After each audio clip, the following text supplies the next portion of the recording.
Salam alaikum, shalom aleichem, que la paix soit sur vous. Bienvenue, mesdames, dans ce 27e épisode du podcast Fini les dettes, votre rendez-vous hebdomadaire pour reprendre le contrôle de vos finances et bâtir la vie que vous méritez. Ici, vous savez maintenant, nous parlons d'argent entre femmes, sans tabou, ni langue de bois, pour atteindre la liberté financière.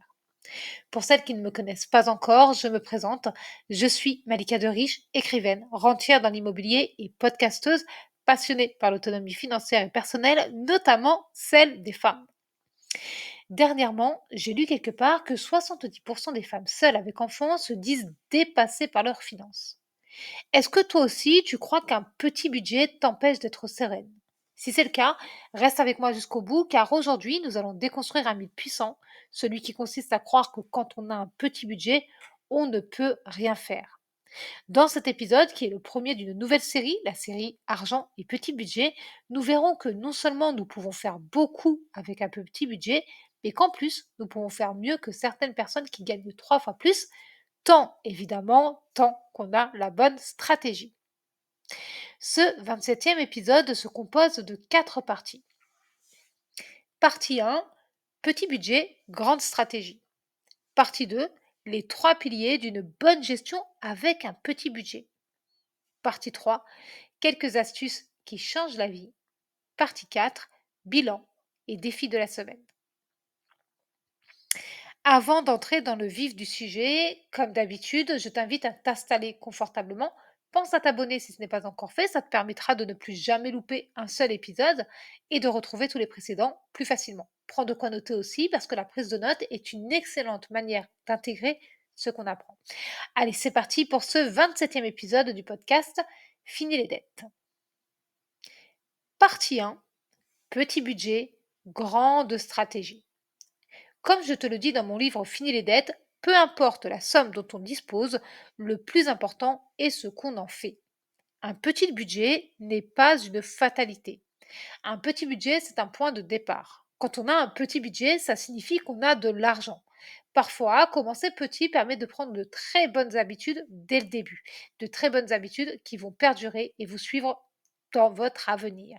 Et c'est aussi valable quand on subit une forte diminution de revenus. Chaque étape de la vie, chaque changement doit être vu comme une opportunité pour apprendre, faire mieux qu'avant et avancer sereinement. Et pour cela, la première chose à faire est de refuser la fatalité. Même si votre budget est petit, votre ambition, votre dignité, votre capacité d'adaptation, elles, sont très grandes. Il faut donc commencer par organiser ses finances, son budget, comme une pro. Et voici comment faire pas à pas. Listez toutes les charges, fixes et variables. Prioriser les dépenses vitales, logement, nourriture, santé. Créer une enveloppe imprévue, même si elle est toute petite. Celles qui écoutent ce podcast chaque semaine, celles qui ont lu mon livre Fini les dettes le savent, l'épargne de précaution, le fonds de secours, l'enveloppe imprévue. Finalement, c'est la même chose, c'est une priorité. Vous ne pouvez pas vous en passer parce que cet argent va venir vous secourir, vous aider en cas de pépin. C'est votre filet de sécurité. Fixez une intention chaque mois. Même 10 euros, c'est un objectif. On travaille l'état d'esprit avant toute chose. Vous le savez, quand j'avais plus de 12 000 euros de dette, je n'arrivais pas à mettre un seul centime de côté. C'était impossible parce que je n'avais plus de salaire. J'étais en arrêt maladie longue durée. Mes revenus étaient vraiment petits et ils partaient dans deux choses. Petit 1, le remboursement de mes dettes. Petit 2, l'entretien de mon enfant. C'est tout. Mon objectif à ce moment-là, c'était de réussir à mettre 1 euro de côté. Un seul euro. Parce que je savais ce que cela signifiait. Je vous l'ai dit à plusieurs reprises, ici et dans le livre éponyme. euh, la gestion de budget, c'est la comptabilité de base, c'est-à-dire du calcul simple. Et je savais que mettre 1 euro de côté par mois, ça signifiait que j'étais en train de sortir de la tête de l'eau. Je sais que quand on a un budget restreint, c'est difficile parce qu'on a le sentiment qu'on ne peut rien faire. Et on trouve ça complètement injuste. Mais quand on organise ses finances comme une pro, on se rend compte qu'on a une certaine marge. Et maintenant qu'on voit ça, on comprend qu'il nous faut une bonne gestion.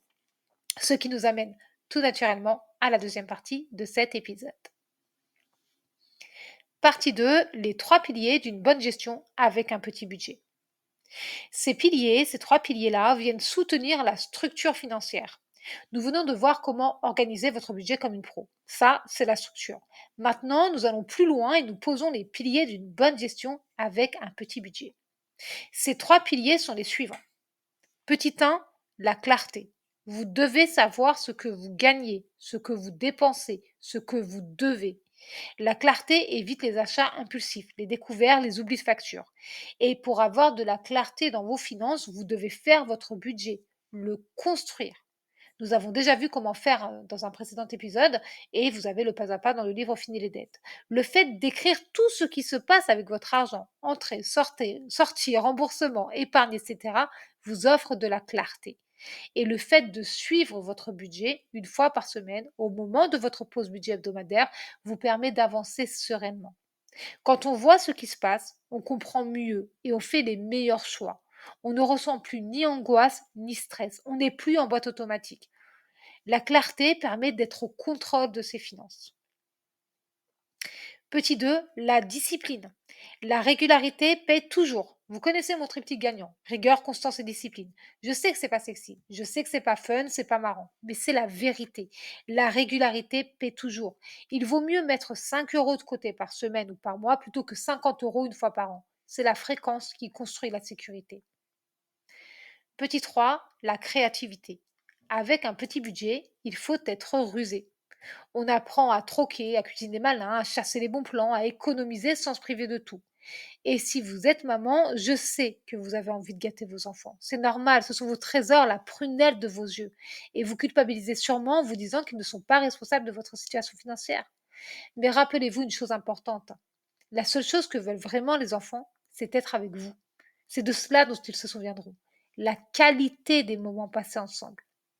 Vous savez, partout dans le monde, et à toute époque, des milliers de femmes retrouvent une vraie liberté financière avec très peu au départ. Elles ont simplement changé de posture. Elles ont regardé les choses sous un autre angle, celui des opportunités. Partie 3, quelques astuces qui changent la vie.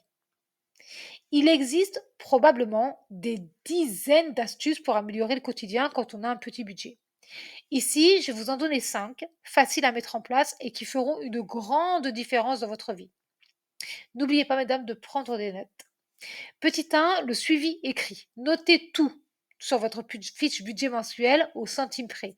Je vous le rappelle, ce n'est pas être irréaliste, ce n'est pas être radine, pardon, de tout noter au centime près. C'est être réaliste et responsable. Quand vous faites vos courses et qu'il vous manque un centime, vous devez retirer un produit de votre chariot ou de votre caddie. Vous le savez. Ce n'est pas être radine, c'est être responsable. Petit 2, les achats planifiés. Ça change tellement tout. Faites des listes et pas seulement pour les courses alimentaires.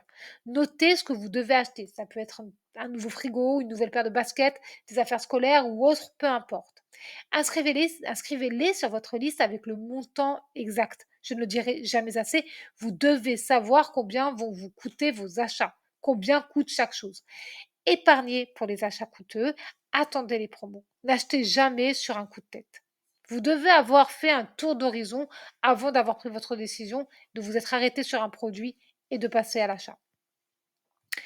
Petit 3, le système des enveloppes. Je vous en ai parlé dans l'épisode numéro 25 de ce podcast.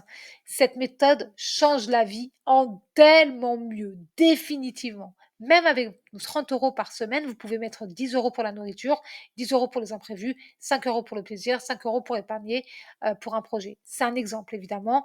Adaptez-le à votre situation. Petit 4, le défi zéro dépense une fois par mois. C'est excellent pour booster votre créativité et mettre votre énergie ailleurs que dans la consommation. D'ailleurs, je réfléchissais au moment où je suis en train d'enregistrer ce podcast, on est le 11 avril, et hier c'était donc le 10, c'était une journée de boycott international, une journée de personne de dépenses d'argent. L'idée étant de bloquer ou de ralentir fortement le système économique pour faire part de notre mécontentement vis-à-vis de ce qui se passe en Palestine. Et je me suis dit qu'en fait, on devrait faire ça très régulièrement, de pas dépenser notre argent pour réfléchir à notre façon de consommer et prendre réellement conscience de ce qui se passe avec notre argent quand on fait un acte aussi simple que celui d'acheter quelque chose, que ce soit une baguette ou pire, du tabac. Je vous laisse faire vos recherches à propos de ça. Cinquième astuce, petit 5, la chasse aux fuites d'argent. C'est complètement lié avec ce que je viens de vous dire. Abonnement oublié, frais bancaires, grignotage en course, etc. Ça va vite. Allez, petit 6. Je sais, j'avais dit 5. Celui-ci, c'est bonus, c'est cadeau.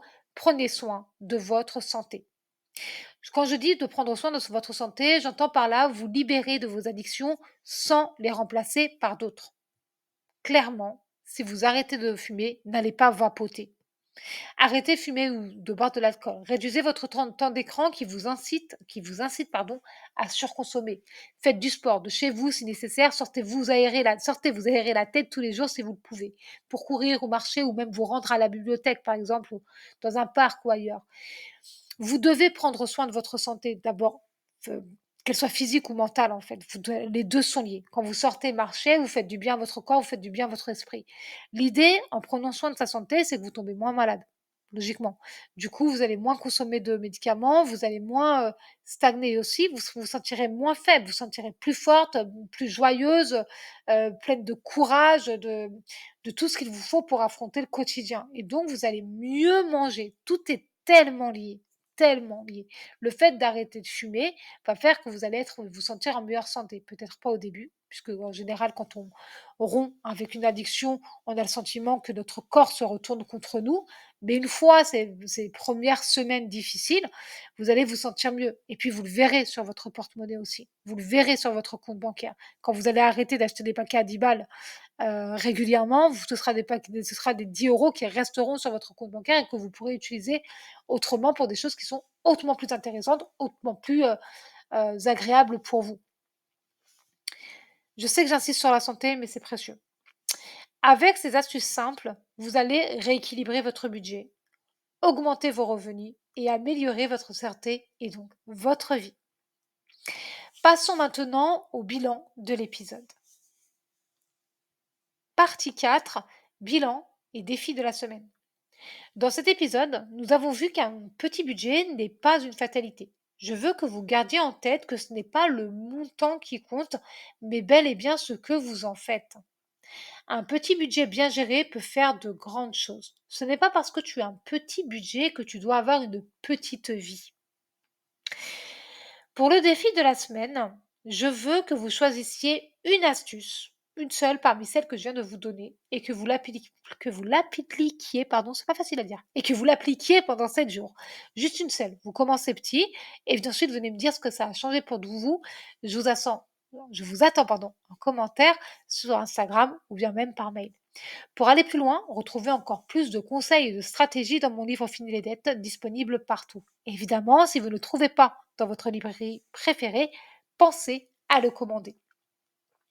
Dans le prochain épisode, nous irons encore plus loin dans cette série Argent et petit budget, puisque nous verrons ensemble qu'il est possible d'épargner quand on a les minima sociaux. Oui, oui, je vous assure. Vous verrez qu'on n'a pas besoin de gagner 2000 euros par mois ni plus pour avoir un coussin de sécurité. Sincèrement, j'ai très très hâte de vous expliquer tout ça. En attendant, si cet épisode vous a parlé, qu'il vous a aidé, inspiré, motivé, je vous invite à le partager à au moins une femme de votre entourage. Je suis certaine qu'elle vous remerciera et moi aussi. On se retrouve mardi prochain, ici même, à 14 heures. En attendant, prenez grand soin de vous et de vos finances et rappelez-vous, mesdames, la réussite est entre vos mains. Bye bye!